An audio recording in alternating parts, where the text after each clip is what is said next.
for me, the book of Acts is a great book that speaks similarly to the situation that we're in. Because, obviously when the book of Acts was written 2,000 years ago, at the time it was being lived out, there was no manual. There was no New Testament for the disciples to hold on to. There was only their faith. And we know that, after Jesus ascended into heaven, the disciples went around and chose some other people to replace Judas, and they needed some people also to help with the administration of church activities to make sure people were being fed and things like that. So there was a few people recruited, and one of those people that had been proven to be trustworthy in community, had been proven to be a man of faith, and had been proven to have actually lived out their practice, was a guy called Philip. So we know about Stephen. Stephen was another one. Stephen was stoned to death for professing his faith. But then we have the story of Philip. And Philip had a finance background as well. So he was an interesting person. He'd spent time with Jesus. But when we look at the book of Acts, and we look at this story in particular in Acts chapter 8, it's the story of the Ethiopian eunuch. The Ethiopian eunuch is an interesting, fascinating story, especially to look at today in light of the LGBTQ community, because a eunuch was a person that had been castrated for a purpose. They'd been castrated for to be in office, or there'd been a reason why the eunuch had been castrated. So that means no genitals. So what was he? What was he working himself out to be? We know from Deuteronomy 23 that a eunuch, and I think this is probably the biggest part of the story, from Deuteronomy, the temple code says that the eunuch was forbidden to be part of the temple community. So think about that. If you're a eunuch and you became a eunuch, really, sometimes not even their choice, they became a eunuch. They were made eunuchs. So then you had someone who is now in this has this sexual orientation because it's been defined by someone else. I mean, we have similar cases today. Doctors define the sexuality of children. There's about 12 on average every year that the doctors define here in the Royal Melbourne Hospital. And that was about 8 years ago. So it's probably more now because the population has grown. So the guys, this eunuch had potentially no choice in the matter that he was now a eunuch. And he was a person that, as we read in the text, worked for the Queen of Ethiopia. And he was involved in the finances. So he is a person who is not Jewish. He's a person who's grown up in Ethiopia, in a different country. But most importantly, he's now a eunuch, and he's forbidden to be part of the temple culture. He's not allowed to be part. But we read in Acts 8 that this eunuch went on a pilgrimage, and he decided to go on a pilgrimage from Ethiopia to Jerusalem. Now, if any of you know distance, looking at the distance of a map from Ethiopia to Jerusalem is about the same distance from Melbourne to Brisbane. If you're in Australia, Melbourne to Brisbane, I mean, that's, as we would go straight, but obviously Ethiopia to Israel, you've got to do a dog leg because you've got to go up through Egypt to get there. So this trip on a chariot by this Ethiopian eunuch on a pilgrimage to Israel is an interesting thing to think about. Because if he's a eunuch and he's on this spiritual journey trying to discover who he was and what this God was all about, he either knew that he was going to be excluded and he went anyway, or he didn't realize he was going to be excluded and he went. Because the Bible says he had a copy of Isaiah with him. And he's been reading Isaiah, and then this is where Philip comes into the story. But we won't get to that bit yet. But Isaiah, the scroll of Isaiah doesn't talk about the temple code. It doesn't have the rules in there about who's in and who's out. It doesn't have that.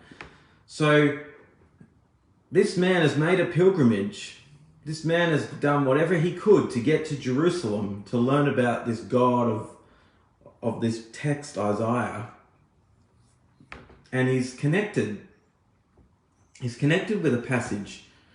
As a sheep led to slaughter and quiet as a lamb being sheared, he was silent, saying nothing. He was mocked, put down, never got a fair trial, but who now can count his kin since he's been taken from the earth? So this guy that's spiritually seeking is on a pilgrimage to Israel. He's got this text. He's arrived at Jerusalem only to discover that he's not included. He's been seeking, he's arrived, and he's not included.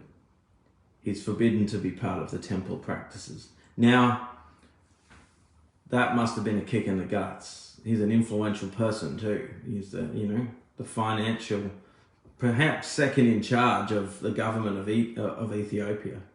And now he's arrived there and he's been excluded because of his genitalia.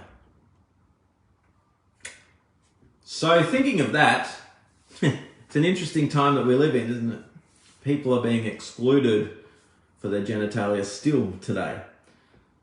And it's interesting to think about the fact that this person wanted to know about the God of Israel. This person was wanting to connect with God.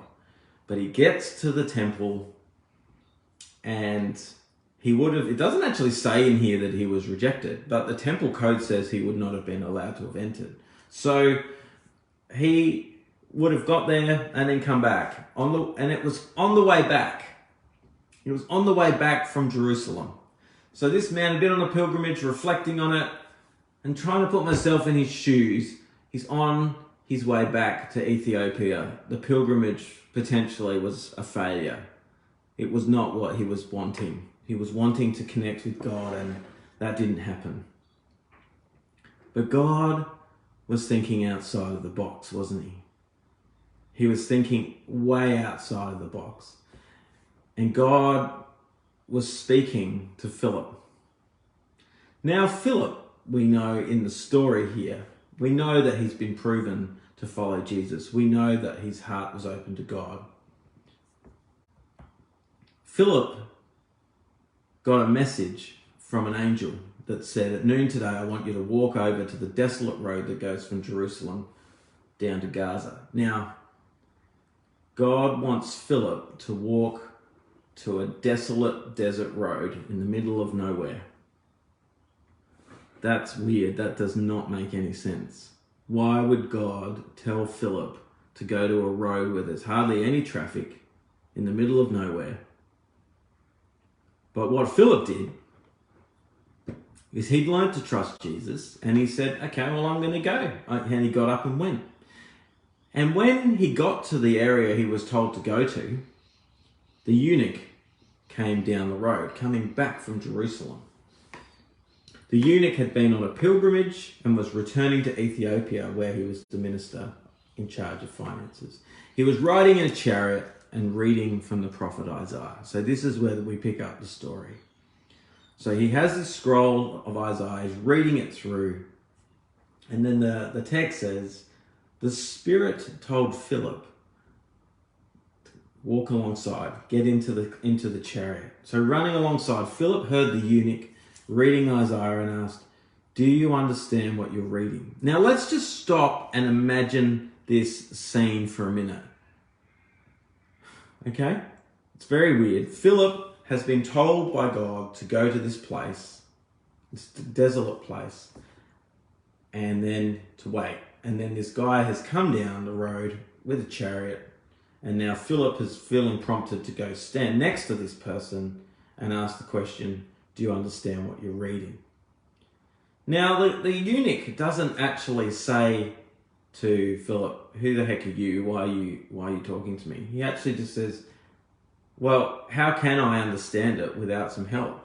This eunuch is actually focused still on this pilgrimage. He's like, I've got this text about this God of Israel and I don't understand it. And so Philip listens to the bit that he's reading where he says, as a sheep led to a slaughter and quiet as a lamb being sheared, he was silent, saying nothing. He was mocked. It was not a fair trial. Then the eunuch said, tell me, who is the prophet talking about, himself or some other? And it says Philip grabbed the chance. Using this passage as his text, he spoke the good news of Jesus to him. So think about that. We've got this weird, very weird situation happening in the middle of nowhere. It's not happening in the temple. It's not happening at the place of the Mecca area of where everyone should be, where all the religious activity is. No, it's happening in the middle of nowhere. It's not getting much attention. And now this follower of Jesus with his heart open to God, Philip, is now connecting with another person of peace whose heart is open to God. But the temple code says that this eunuch cannot be allowed to participate in the mission of God. Can't participate in the temple activities at all. So they continued down the road and they came to a stream of water. Philip was actually going with the eunuch and actually said, you know what? Jesus is about including everyone and he loves you and he wants you to know that you too can be part of his family and that you too belong and that you too are welcome. And so he gives this hope and this good news to this eunuch who has been excluded from the temple.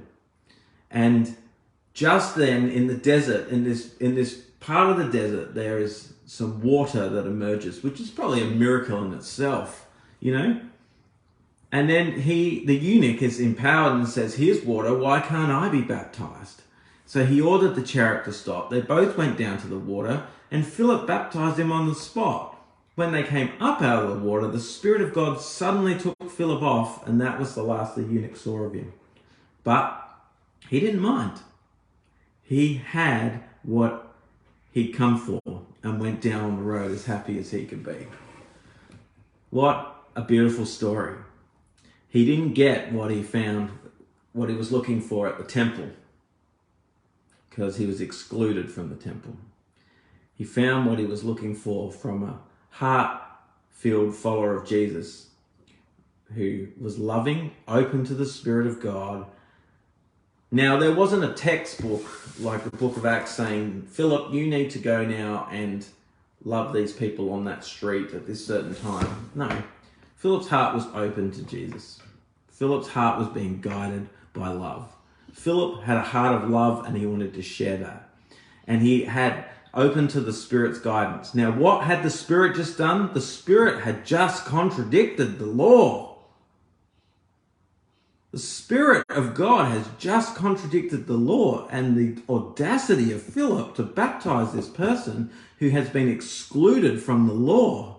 What was he thinking? Philip wasn't even thinking about that. He was loving the person. He was doing what God told him to do, because God's heart is much bigger than the law. Jesus came to fulfill the law and to show that the heart of every matter is love. This text is so powerful. And the eunuch was now included into the mission of God. The eunuch was now accepted into God's family. And the eunuch was now a person with their heart open to God and took the message back to Ethiopia. Beautiful, isn't it? A beautiful story. What was missed out by the people of Jerusalem? What was missed because of their closed-fisted, hard-hearted approach to religion? Now the movement of God is now expanding into Ethiopia. So I guess in reality, we have to thank God for the hard-hearted, closed-fisted people, because it forces a movement to happen outside of the existing culture. So that's a good thing. It is a very good thing. But I wanted to share that text with you today because it's a very powerful text of the gospel, talking about including people who have been excluded by the law. And really, we think about this issue where in the Salvation Army, where practicing homosexual officers is not a thing at the moment. You can be a celibate officer, homosexual officer, but you can't be a practicing homosexual officer. And it's, when we think today of the inclusiveness of this, it's a law. It's a law that's been made by the Salvation Army. It's a law, just like, you know, in the Temple Code there was laws that were made and followed, but we see in Acts that, you know, they're not followed anymore. If people want to be included in the mission of God, they should be allowed to be. And this is a beautiful example by Philip of not even thinking about the boundaries, but just embracing that person. But not because the person was the main thing. It's because he was doing what God was calling him to do. And I think for all of us, that has to be important.